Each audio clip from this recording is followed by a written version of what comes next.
Addanki Dayakar success అనేది అంత ఈజీగా ఏం రాలేదు. ఆయన చేసిన కృషి చాలా ఉంది. మీకు తెలుసు త్యాగరాజు అని పేరు కూడా వచ్చింది.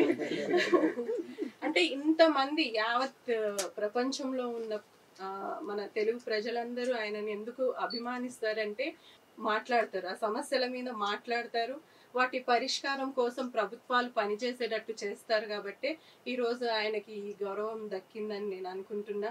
సో మీరు కూడా ఆయనని నిదర్శనంగా తీసుకోండి, ఆయనని ఆదర్శంగా తీసుకోండి. అట్లా మీరు కూడా పనిచేయాలని ఈ సందర్భంగా కోరుకుంటున్నా. సో అలాంటి ఆపర్చునిటీస్ ఇలాంటి, అంటే ఈయనకి ఎమ్మెల్సీయే కాదు, మీరు ఇంకా మంచి పొజిషన్స్కి వెళ్ళొచ్చు. సో ఇది నా మెసేజ్. మీడియా మిత్రుల సపోర్ట్ కూడా ఈయనకు బాగా ఉందండి. ఫస్ట్ నుంచి తెలంగాణ ఉద్యమం నుంచి కూడా మీ యొక్క పాత్ర కూడా ఒక 20% ఉంది. సో ప్రత్యేక ధన్యవాదాలు మీడియా వాళ్ళందరికీ కూడా.